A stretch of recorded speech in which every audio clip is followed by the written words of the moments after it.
मेरा इसमें कुछ नहीं,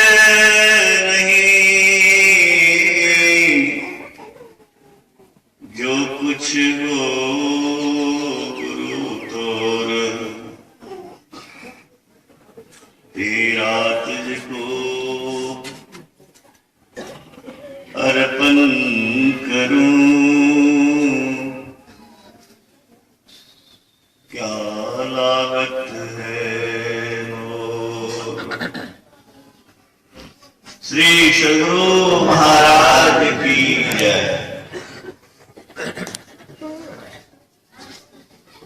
सुनने में अच्छा नहीं है, लगा कुछ कसर रह गई। मैं उनकी जयकार करने कहता हूं जो मनुष्य रूप ईश्वर थे। मैं उन दिनों कटिहार कॉलेज में पढ़ता था। अखिल भारतीय महाधिवेशन में बरारी घाट में हुआ था और बाहर से भी बड़े बड़े महात्मा आए थे। उसी में भाग लेने जा रहा था डॉक्टर महेश्वर सिंह, महेश नहीं, डॉक्टर महेश्वर सिंह, जिन्होंने गुरु महाराज पर प्रथम पीएचडी की। उन्होंने आप बीती सुनाया। मैं अवकाश लेकर के उपा घाट गया पीएचडी करने के उद्देश्य से। प्रारंभिक जीवन काल तो लिख लिया, गुरु की खोज तो लिख लिया, और आगे संत मत के मर्म और योग साधना पर जब लिखने की बात आई, मेरी कलम आगे बढ़ ही नहीं रही थी। कई दिन बीत गए। अंत में मैं निराश होकर के अब हमसे नहीं होगा, सब सामान बांध लिया। छुट्टी भी नहीं है कि ज्यादा दिन यहां रहे, और काम भी नहीं हो रहा है। अच्छा है चले जाएंगे ट्रीटमेंट कर। सामान बांध करके गुरु महाराज के पास जब पहुंचे, नमन किया। गुरु महाराज कहते हैं बैठिए। बैठ गए।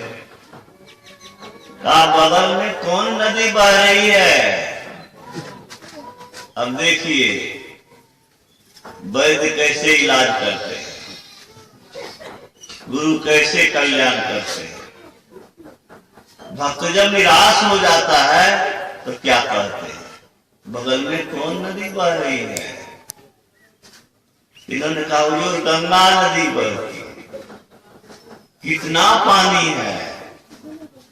कहा हुजूर बहुत पानी है। कोई तैर सकता है कि नहीं? कहा कुशल तैराक गर्मी के दिनों में तो तैर सकता है हुजूर, लेकिन बरसात के दिनों में तैर नहीं सकता, क्योंकि पार बहुत लंबा हो जाता है। तो गुरु महाराज आगे कहते हैं, किनारे जाकर के अगर तैराक हिम्मत हार दे तब क्या होगा? ये समझ गए कि हमको क्या कह रहे हैं कि तुम तैराक हो, पीएचडी करने जा रहे हो, किनारे पहुंच गए हो, अब हिम्मत क्यों हार रहे हो? जाइए, यही आपको कह दिया। आशीर्वाद हो गया। उन्होंने कहा कि कमरे में गया और लेखनी मस्तिष्क में आती गई बातें और लिखता गया सद्गुरु के पास। गंगा, गुरु महाराज जब प्रारंभिक काल में थे वहां साधना करने गए थे, बहुत दूर थी। उनके सेवक लोग वहां दूर से पानी लाते थे। हम लोग वह दिन नहीं देखा। हम लोग वह दिन देखा जब उनके चरण स्पर्श करने के लिए गंगा वहां किनारे पहुंच गई। और ये भी देख रहा हूं कि उनके जाने के बाद गंगा कितनी दूर चली गई। आज मरगंगा बदल गए। वो कौन थे, उनको समझना हम लोग को इस माइक दृष्टि से असंभव है। जो उनको ठीक से पकड़ लिया, ठीक से समर्पित होकर उनकी शरण में आ गया, उनका भविष्य बन गया, उनका उद्धार हो गया। पूज्यपाद साई स्वामी जी महाराज का एक प्रसंग सुना था। आसाराम बापू का प्रोग्राम हुआ था पटना में बहुत पहले, लगभग 10 वर्ष पहले। अनुभव बाबा, ज्ञानी बाबा आदि गए, सत्संग सुने, कैसेट लिया और उनकी पुस्तक भी ली। और बाबा के पास जब पहुंचे तो बाबा को पुस्तक देखने के लिए और कैसेट देखने के लिए बाबा ने फेंक दिया और कहा, महात्मा जी है। ये लोग आश्चर्य में पड़ गए कि बाबा तो किसी की शिकायत नहीं करते हैं, आज कैसे ही अनहोनी बात इनसे हो रही है। ये लोग अपने में अलग में बात कर रहे थे। बाबा ने बुलाया और कहा, पोल खुलेगी तो जानोगे। 10 वर्ष पहले कर दिया। श्री सद्गुरु महाराज की जय। तो जो इनकी शरण में ठीक से हो गए, उनका तो दिव्य नेत्र खुल गया, आत्मशक्ति उनकी जागृत हो गई। अरे समय लगाना ही है तो कहां लगाना है, चित्त में रखना ही है तो क्या रखना है।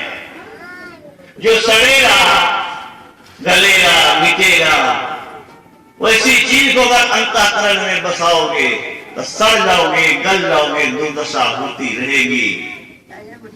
विवेक ही कहता है कि अंतर में बसाओ प्रभु को, और प्रभु को कैसे बसावें, कैसे पावें, इसके लिए ज्ञान की जरूरत है और इसके लिए योग की जरूरत है। हमें आश्चर्य होता है कि भगवान शिव, भगवान राम, भगवान कृष्ण सब योग किए, सब सत्संग को बड़ा कहे, सब गुरु की शरण लेने कहा। स्वयं भगवान राम, स्वयं भगवान कृष्ण, कौन नहीं जानता कि लकड़ी चुनने के लिए कृष्ण और सुदामा गए थे। वर्षा हो रही थी, थर थर कांप रहे थे और फुटहाट खा रहे थे कि का दांत कुटुर कुटुर कर रहा था।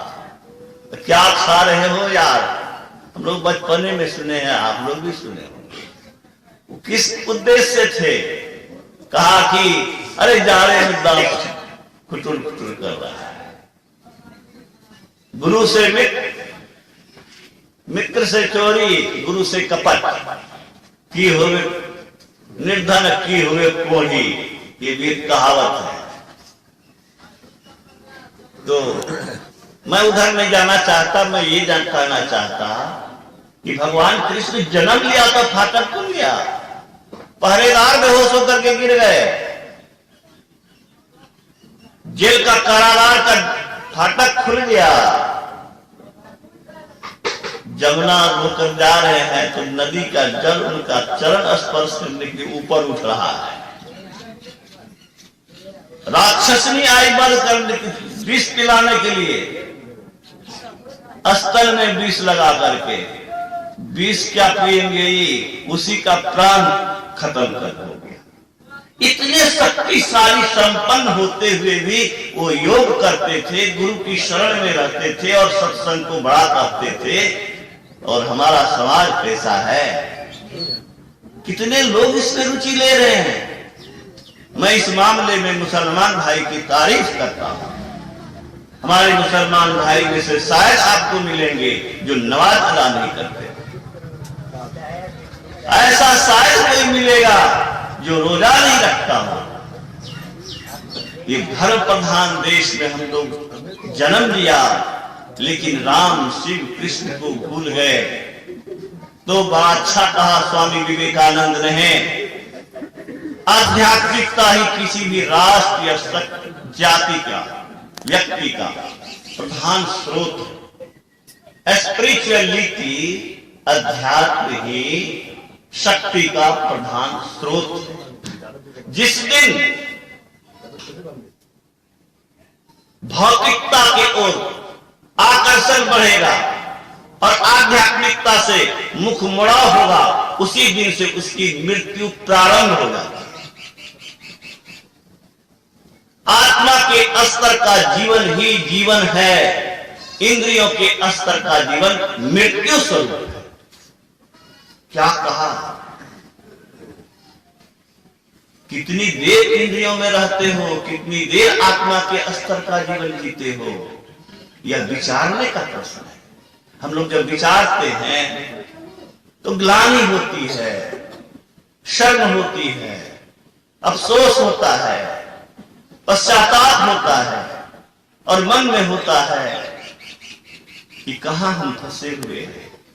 कभी निहोरा किया, कभी निहोरा किया अपने इष्ट से कि इस दुर्दशाग्रस्त, दुख, दुर्दिन, दुर्भाग्य की नगरी दुनिया, कल भी मैंने कहा था, उस दुनिया में फंसे हुए हैं, कैसे हम उबरे। कभी आंसू बहा, नहीं बहा तो सत्संग का रंग क्या। विवेक कहां जगा?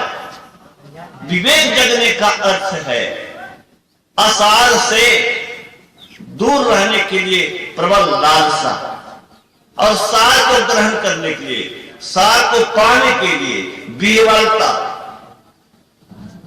बेचैनी, चिंता, योजना, कैसे हम पावे।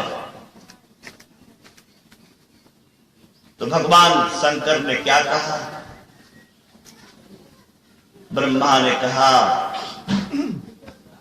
कि इस दुखमय संसार में उबरने का, कल्याण का क्या रास्ता है। कोई ज्ञान को विशेष, कोई योग को विशेष कहते हैं, आपका क्या मत है?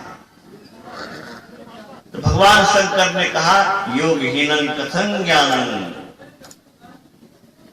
वो ज्ञान कौन ज्ञान है जहां योग नहीं है? योग कुयोग ज्ञान अज्ञानु जहां नहीं राम प्रेम प्रधानु। अभी हम लोग गुरु महाराज के वचन में सुने, वो ज्ञान ज्ञान नहीं है जहां योग नहीं। बड़ा अच्छा स्वामी रामतीर्थ ने कहा। क्या कहा स्वामी रामतीर्थ ने? अरे 33 वर्ष धरती पर जिया बाबू, ओनली 33 ईयर्स, और वह आदमी प्रणाम का घाटा अमेरिका के राष्ट्रपति उनके प्रवचन सुनने आते थे। अमेरिका के 14 विश्वविद्यालय के कुलपतियों ने उनकी भाषण को सुन करके, विद्वता को निरख परख करके निर्णय लिया कि अमेरिका की सर्वश्रेष्ठ डिग्री से इनको विभूषित किया जाए। और अमेरिका के राष्ट्रपति जब मिलने आए तो उन्होंने कहा आप तो बाहर से आए हैं, कोई कठिनाई होगी, कोई व्यवस्था की जरूरत होगी तो हमें आप इन्फॉर्म करने की कृपा करें। इन्होंने कहा मेरी सारी व्यवस्था अव्यक्त सत्ता करती है, आपको इसके लिए कोई चिंता की जरूरत नहीं होनी चाहिए। तो उस स्वामी रामकृष्ण ने क्या कहा सुन लो, जिसकी सारी व्यवस्था अव्यक्त सत्ता करती थी। उन्होंने कहा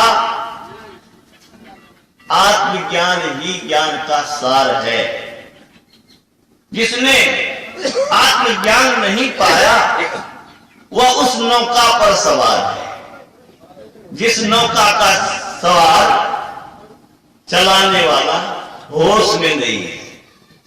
अब नाव पर चढ़ गए हैं, अब मल्लाह होश में नहीं है तो डूबना ही है। आत्मज्ञान नहीं है, उस नाव पर आप सवार हैं जिसका अंत दुखद ही होगा। हम लोग को भी आत्मज्ञान मिला कहां? उन्होंने कहा अगर तुमने सारी दुनिया हासिल कर ली, कुछ भी दुनिया में पाने के लिए बाकी नहीं है, तो यकीन करो कि तुझने कुछ नहीं पाया। आत्मा को ही खो दिया, आत्मा को ही खो दिया और सारी उपलब्धि को पकड़ लिया, तो उस पाने से कोई लाभ नहीं है। इसी तरह से संसार का सब ज्ञान पा लिया और आत्मज्ञान अगर तुमको नहीं हुआ तो कुछ नहीं ज्ञान हुआ। आत्मज्ञान किसका नाम है? आत्मा को जानना। आत्मा को जानने का क्या अर्थ है? जानने का अर्थ है ब्रह्मविद ब्रह्मभैव भवति। जो आत्मा को जान लेता है वह परमात्मा को जान लेता है, वह परमात्मा हो जाता है। ये योग और ज्ञान इसी के लिए आवश्यक है। गुरु महाराज ने कहने की कृपा की, योग इसलिए कि परमात्मा से हमारा वियोग हो गया है, परमात्मा से हम अलग हो गए हैं। योग का अर्थ है मिलन, योग का अर्थ है जोड़ना। अभी आप सुन रहे थे बाबा से, योग कर्म सुकौशलम, कर्म की कुशलता योग है। कर्म की कुशलता क्या है? कर्म तो करें, हम बंधन में नहीं फंसे, ये कर्म की कुशलता है। पाप नहीं लगे, कर्म का फल हमें न भोगना पड़े, ये कर्म की कुशलता है। ये कर्म कुशलता कैसे हासिल होगी? ये हासिल होगी आत्मरत होकर के कर्म करने से, सब में परमात्मा भाव देखते हुए, परमात्मा को मानते हुए। बड़ा अच्छा हनुमान पोद्दार जी ने लिखा, गीता प्रेस के संस्थापक ने, अगर कल न्यायालय में न्यायाधीश की कुर्सी पर बैठे हो, आए हुए मुजरिम को पहले भीतर से नमन करो कि हे प्रभु, आपने तो हमको जज बना दिया और आप मुजरिम के रूप में आए हैं, तो हमें तो न्याय करना ही पड़ेगा, लेकिन मैं आपको नमन करता हूं।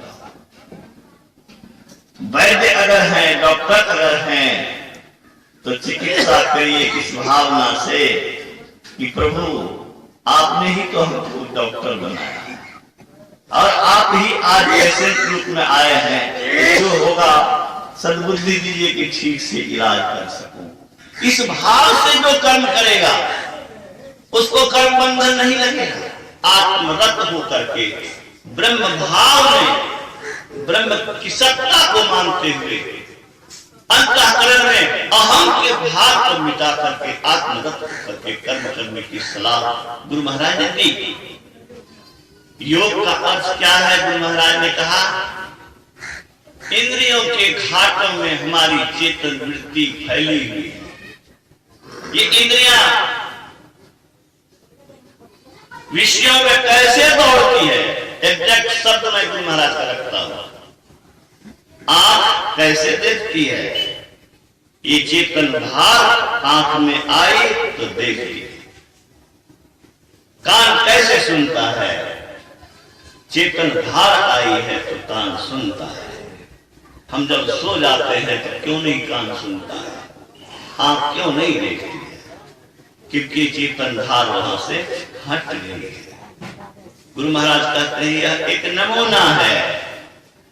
इंद्रिय घाटों में जब चेतन जाती है तो इंद्रियां विषयों की ओर दौड़ती है।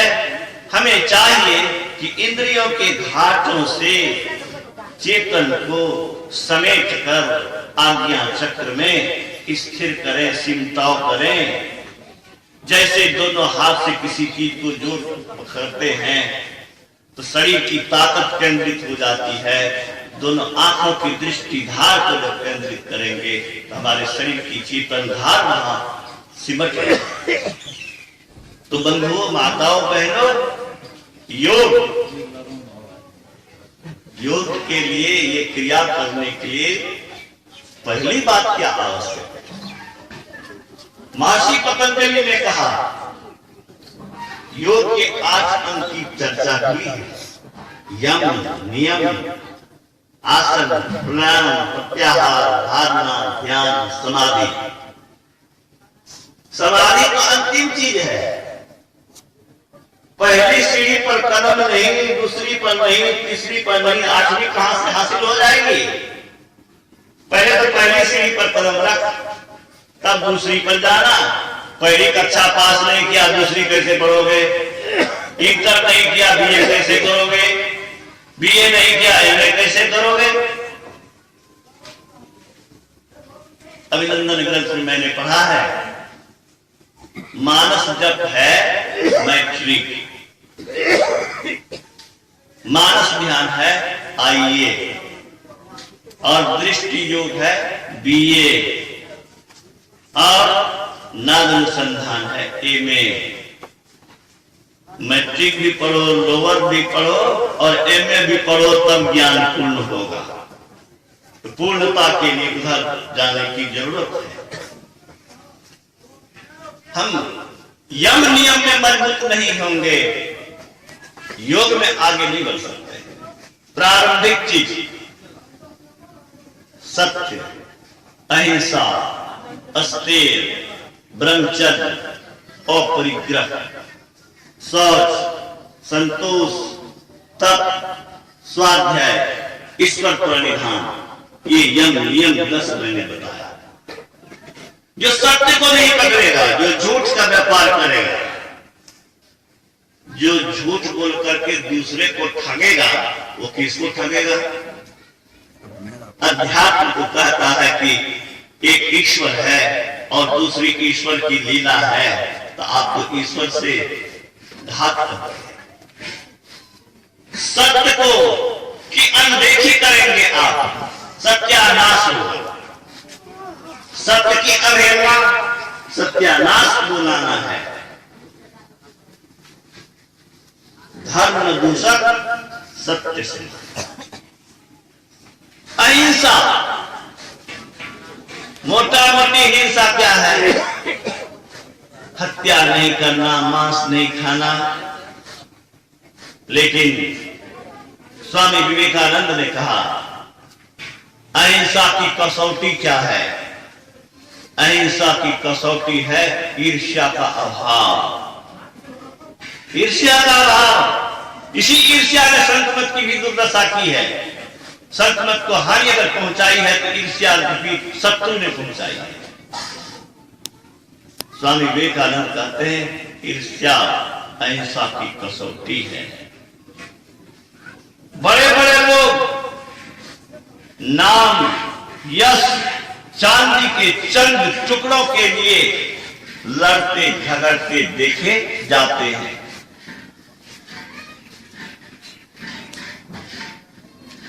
जब ईर्ष्या भीतर में रहेगी तो अहिंसक कोई हो नहीं सकता है। मन, वचन, कर्म किसी प्रकार से किसी की हानि सोचना हिंसा के अंतर्गत माना है महात्मा गांधी ने। वाणी से हिंसा, मन से हिंसा, कर्म से हिंसा, किसी भी प्रकार की हिंसा, दूसरे को आघात करने की इच्छा। बड़ा अच्छा संत नानक ने कहा अत्याचार या हिंसा या कष्ट पहुंचाना अहम के कारण होता है। अहम का विनाश जिसका नहीं हुआ वह अहिंसक नहीं हो सकता। अहम का विनाश ही अहिंसक। और स्वामी विवेकानंद ने कहा जब बड़े से बड़े शत्रु की उन्नति पर आनंद हो में तब समझना कि तुम्हारा हृदय अहिंसक हुआ है। तो हम ईर्ष्या द्वेष से अगर नहीं बचते हैं, हम दूसरे के दोष को देखें, अपने दोष को नहीं देखें, हम साधना के पथ में आगे हरगिज नहीं बढ़ सकते। सत्य, अहिंसा, ब्रह्मचर्य। गांधी जी ने कहा, लोग संकीर्ण व्यवस्था का व्याख्या करते हैं ब्रह्मचर्य की। संकीर्ण व्यवस्था, स्त्री पुरुष से अलग रहने को ब्रह्मचर्य मानते हैं।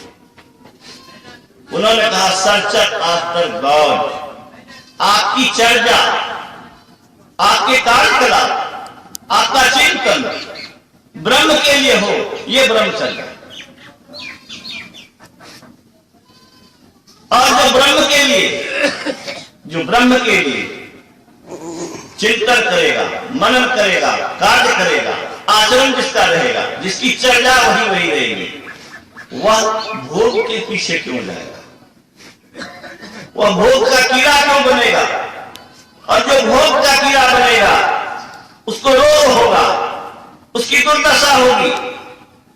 उन्होंने कहा, स्त्री पुरुष को, पति पत्नी को भाई बहन की तरह रहना चाहिए, इससे कोई हानि नहीं है। दोनों की आत्मशक्ति, शारीरिक शक्ति, मानसिक शक्ति सब बढ़ेगी।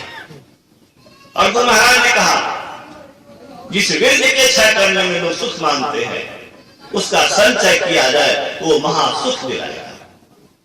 गृहस्थों को चाहिए गृहस्थ आश्रम में रह करके तप करें, अपने घर को तपोभूमि बनाएं, लालसा रखें। हमें तपोभूमि ही घर को बनाना है और हमें अपनी ऊंचाई पर जाना है।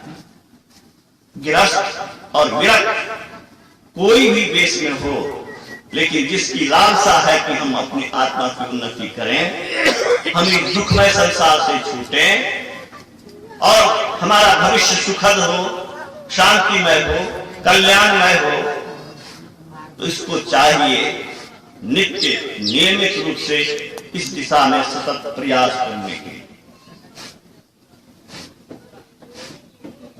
आचार्य श्री राम शर्मा गृहस्थ नहीं थे क्या?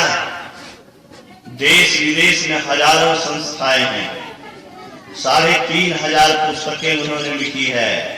वो गृहस्थ नहीं थे क्या? हनुमान पोद्दार गीता प्रेस चलाया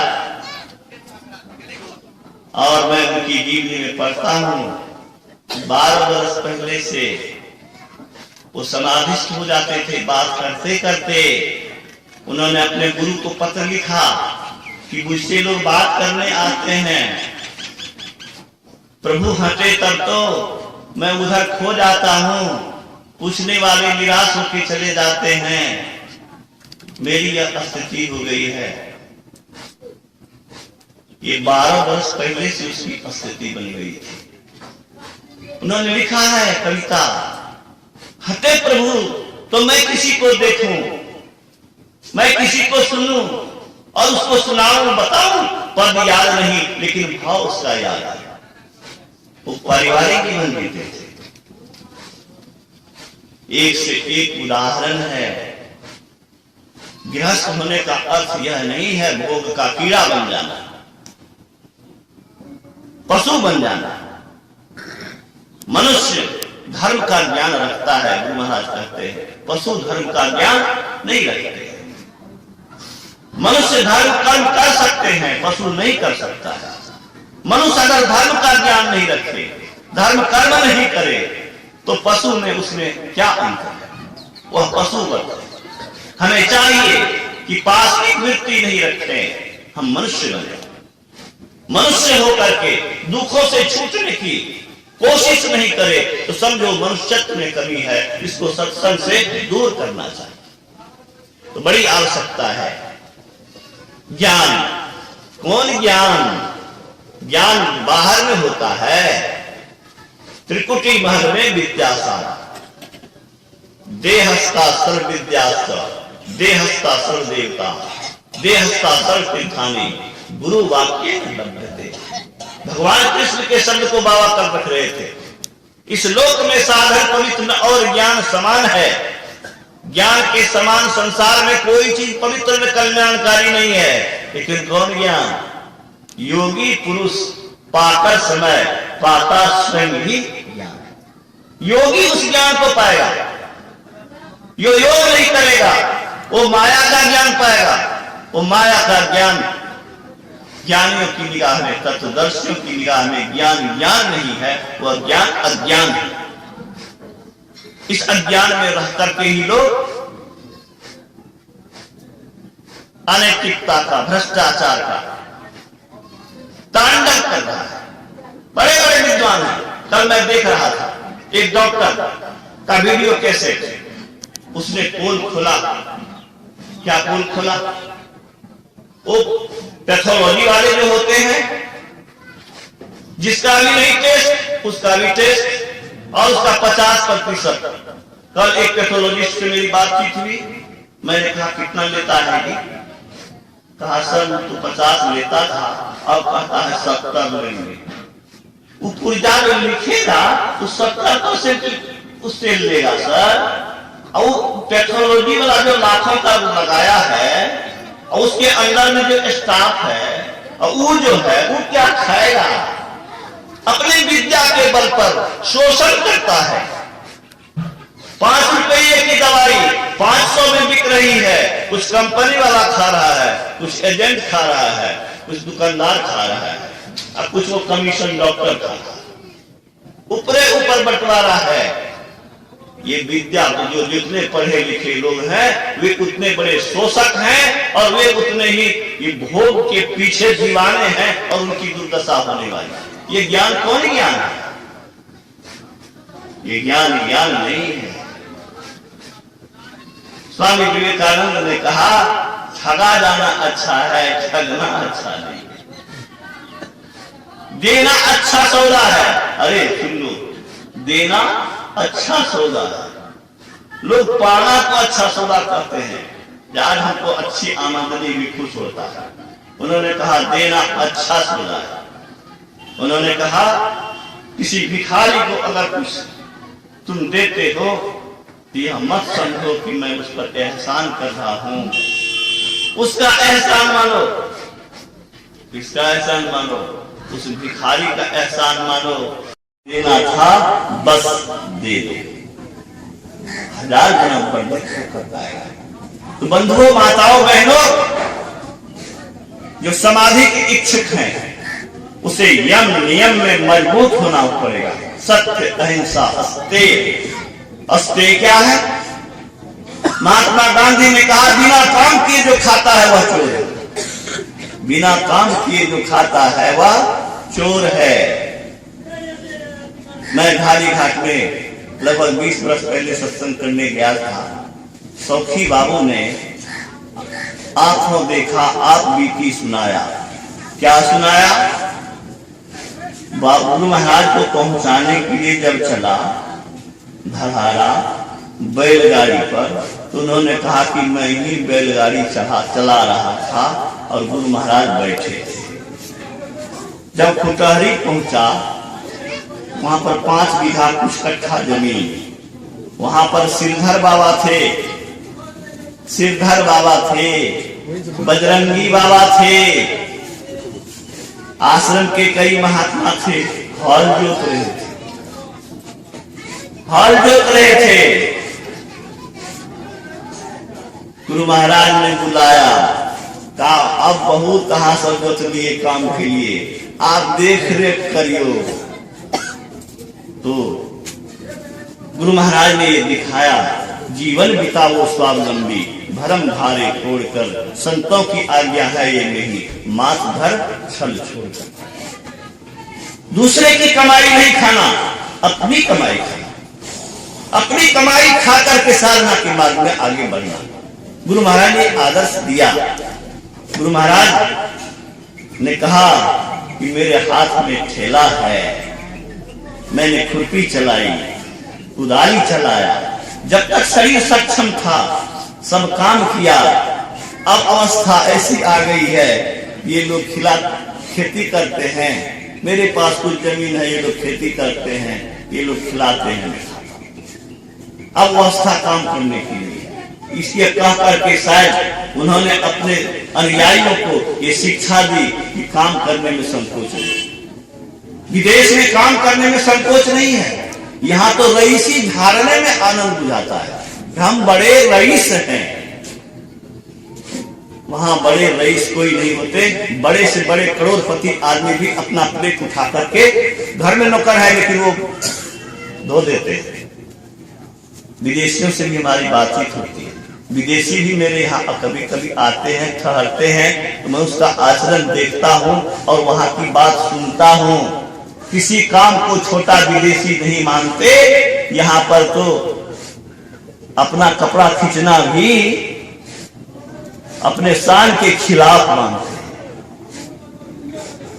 अपना काम अपने से करना ये गौरव की बात है। हम सक्षम हैं, समर्थ हैं, सबल हैं, स्वस्थ हैं, तभी तो हम अपना काम कर रहे हैं। जिस दिन अस्वस्थ हो जाएंगे उस दिन दूसरे का सहारा लेंगे। तो बंधुओं, अस्तेय सत्य, अहिंसा, अस्तेय ब्रह्मचर्य, अपरिग्रह। मैंने ऐसे साधु को भी देखा है जो पैसा को छूता नहीं। मैं गोरखपुर में था, आयुर्वेद संस्थान में था, प्राकृतिक चिकित्सा केंद्र में था। वहां महात्मा थे, आए, उनके विषय में पता लगा कि वो जहां जाते हैं तो ले जाने वाले ले जाते हैं, पहुंचा देने वाले पहुंचा देते हैं, पैसा तो छूटे ही नहीं। और महर्षि पतंजलि ने कहा अपरिग्रह। आज तो बैंक बैलेंस कितना हमारा है इसी पर ध्यान है। आप याद रखिए, बैंक बैलेंस पर अगर आपका ध्यान है तो इधर चढ़ाई कैसे संभव है।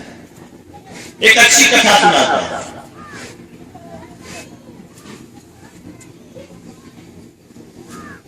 एक युवती थी, दौड़ में वह फर्स्ट की फर्स्ट करती थी, कोई उसको दौड़ में पछाड़ नहीं पाती थी, बहुत सा इनाम जीता। उसने संकल्प किया कि जो हमको दौड़ में पछाड़ देगा उसी मर्द से मैं शादी करूंगा। कोई हिम्मत नहीं कर रहा था, कोई शक ही नहीं रहा था। एक युवक ने प्रण कर लिया कि मैं इससे शादी करूंगा और सोचा कि अपने से तो हमसे नहीं होगा।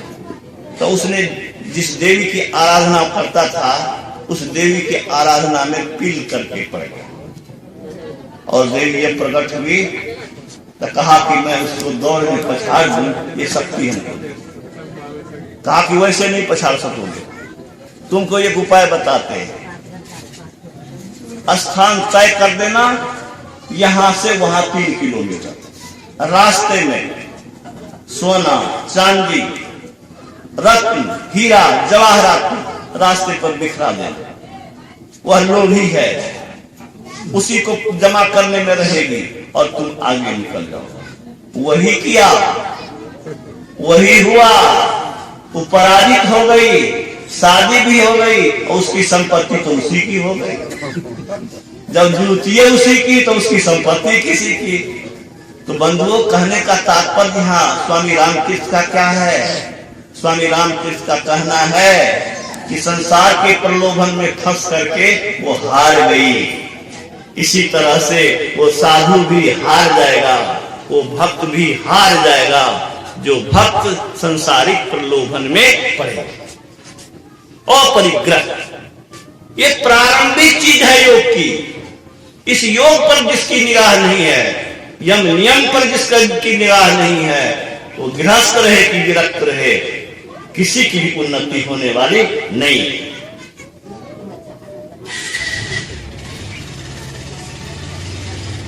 अरे बहुत देर में बोल गया, अब मैं क्षमा चाहता हूँ।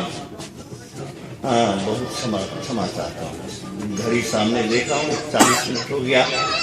मैं तो 20-30 के अंदर काम करना चाहता था।